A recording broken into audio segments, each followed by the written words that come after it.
साथियों नमस्कार।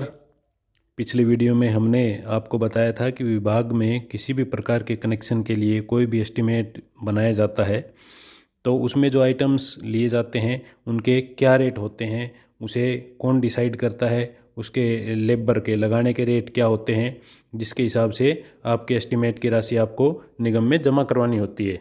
और इस वीडियो पर आप सभी का अच्छा खासा रिस्पांस रहा है और मैं आशा करता हूं कि भविष्य में भी ऐसे ही आपका साथ हमें मिलता रहेगा, क्योंकि इस चैनल पर आपको बिजली विभाग से संबंधित महत्वपूर्ण जानकारी, लेटेस्ट अपडेट्स उपलब्ध करवाई जाती हैं, वो भी सही समय पर, जिसकी ज़रूरत आपको कभी न कभी ज़रूर पड़ती है। इसी कड़ी में आज हम आपको बताएंगे कि अगर आपका ट्यूबवेल कनेक्शन किसी एलटी लाइन पर है, ट्रांसफार्मर के एलटी लाइन पर है, यानी कि 3 या 4 ट्यूबवेल कनेक्शनों का एक ही ट्रांसफार्मर रखा हुआ है और उससे आपका कनेक्शन जुड़ा हुआ है और किसी भी कारणवश आप अपने ट्यूबवेल कनेक्शन पर अलग से ट्रांसफार्मर लगवाना चाहते हैं, कारण कोई भी हो, चाहे आपकी लो वोल्टेज आती हो, तार बार बार टूटते हैं जिसकी वजह से आपकी मोटर सही से नहीं चल पाती, तो इस वजह से आप अलग से अपना ट्रांसफार्मर रखवाना चाहते हैं, तो उसका क्या प्रोसेस होगा, आपको क्या कार्रवाई करनी होगी और उसका कितना चार्ज देना होगा और जल्द से जल्द इस कार्य को कैसे आप पूरा करवा सकते हैं। तो इस वीडियो में आपको इससे संबंधित संपूर्ण जानकारी मिलेगी। वीडियो को बिना स्किप किए हुए लास्ट तक देखें और साथ ही आपको यह भी बताएंगे कि आपके एस्टीमेट में क्या क्या मटेरियल यानी कि क्या क्या सामान लिया जाएगा जिसके पेमेंट आपको करनी पड़ेगी। और आपको याद दिला दें कि अगर आप हमारे चैनल पर पहली बार वीडियो देख रहे हैं तो हमारे चैनल को सब्सक्राइब ज़रूर करें और ऐसे ही बिजली विभाग से संबंधित अपडेट्स प्राप्त करते रहें। तो बिना किसी देरी के चलते हैं आज के विषय पर। तो साथियों, जिन किसान भाइयों का ट्यूबवेल कनेक्शन एलटी लाइन पर होता है और उनकी एलटी लाइन काफ़ी लंबी होती है, जिस वजह से काफ़ी प्रॉब्लम्स आती हैं, जैसे बहुत कम वोल्टेज आना, क्योंकि लंबी लाइन में वोल्टेज ड्रॉप हो जाती है। दूसरी बात, वोल्टेज कम जाने के कारण तार बार बार टूटते हैं जिससे मोटर सही से नहीं चल पाती और बिजली ऐसे ही व्यर्थ चली जाती है।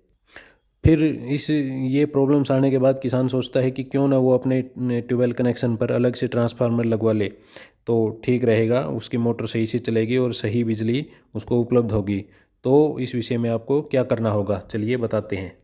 सबसे पहले आपको अपने उपमंडल अधिकारी के दफ्तर में जाकर रिटर्न कंप्लेंट डालनी होगी कि मेरा ट्यूबवेल कनेक्शन इस नाम से है और यह उसका अकाउंट नंबर है, मैं अपने ट्यूबवेल कनेक्शन पर अलग से ट्रांसफार्मर लगवाना चाहता हूं। उसके बाद एरिया इंचार्ज आपकी साइट चेक करेगा और एस्टीमेट बनाएगा। मान लीजिए इस चित्र में आपका ट्यूबवेल कनेक्शन 3 नंबर का है जिसके पास से 11 केवी लाइन भी गुजर रही है। तो इस केस में 11 केवी लाइन के नीचे ही जो पहले से लाइन जा रही है उसी लाइन के नीचे ट्रांसफार्मर रखकर आपका ट्यूबवेल कनेक्शन ट्रांसफार्मर पर जोड़ दिया जाएगा और एलटी लाइन हटा दी जाएगी। अब बात आती है इसका कितना एस्टीमेट बनेगा। तो 11 केवी की लाइन गुजर रही है, उसके नीचे अगर ट्रांसफार्मर रखते हैं तो उसमें क्या क्या सामान लगेगा, हम अपने हिसाब से आपको बताने की कोशिश करते हैं। सबसे पहले 2 पोल लगेंगे, हाफ क्लैंप 14, फुल क्लैंप 3, 11 केवी पिन इंसुलेटर 9, डिस्क इंसुलेटर 2 सटे के लिए, 2 stay set, stay wire 20 kilo, एक सैग चैनल, एक अर्थ एंगल, आरडी फ्यूज यूनिट 2, एक ट्रांसफार्मर प्लेटफॉर्म सेट, एक 11 केवी जियो स्विच, एक 25 केवी का ट्रांसफार्मर, यह आपके लोड के हिसाब से रहेगा, अगर लोड ज़्यादा होगा तो 63 का भी लेना पड़ेगा।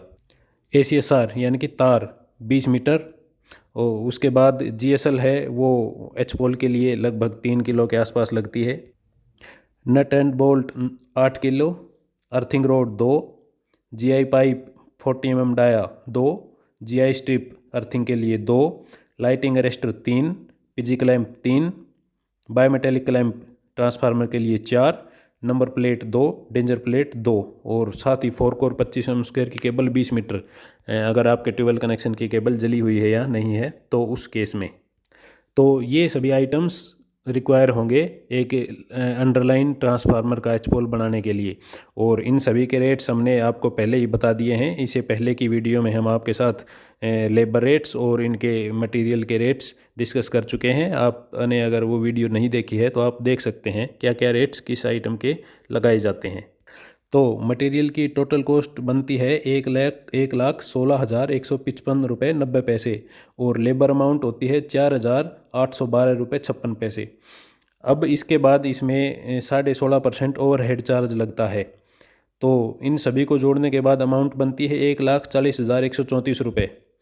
अब इसके बाद इसमें जीएसटी 18% और डिपार्टमेंटल चार्ज 10% भी लगेगा, क्योंकि यह डिपॉजिट एस्टीमेट है, इसलिए ये चार्ज भी इसमें जुड़ेंगे। ये दोनों चार्ज इसमें जोड़ने के बाद इस एस्टीमेट की कुल लागत बनेगी लगभग 1,80,000 रुपये, जो आपको निगम में जमा करवानी होगी।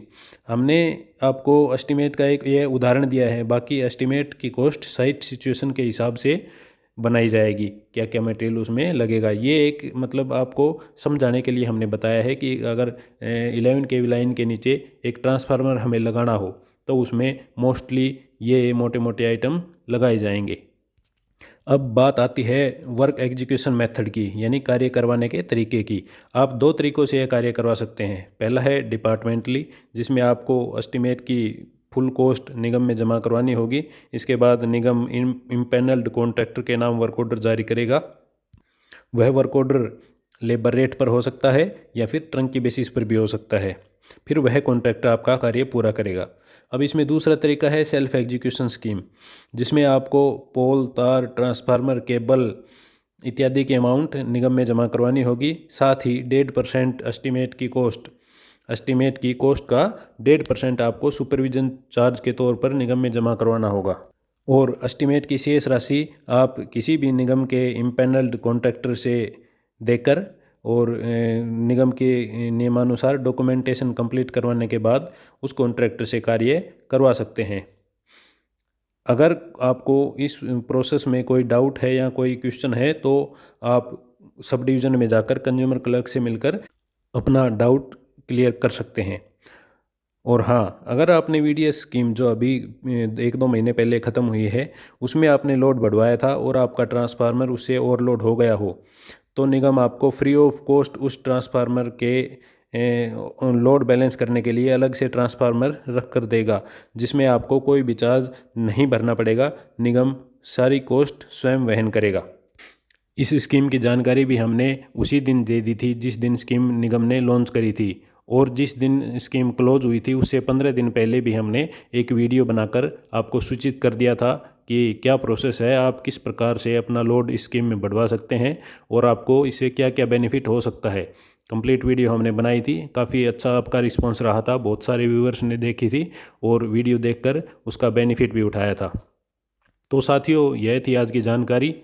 और साथ ही हमें यह भी बताएं कि आपको हमारी वीडियो कैसी लगी, कमेंट में करें बताएं। और अगर वीडियो अच्छी लगी हो तो लाइक व शेयर ज़रूर करें, ताकि हम ऐसे ही दुगनी मोटिवेशन के साथ आपके साथ ऐसी जानकारी शेयर करते रहें।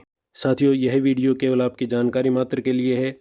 कोई भी स्टेप लेने से पहले संबंधित विभाग में संबंधित डीलिंग हैंड से संपर्क करके अपने तसल्ली कर लें, उसके बाद ही कोई डिसीजन लें। इस वीडियो में अंत तक हमारे साथ बने रहने के लिए आपका बहुत बहुत धन्यवाद। जल्द ही आपसे मुलाकात होगी एक नए विषय पर, एक नई अपडेट के साथ।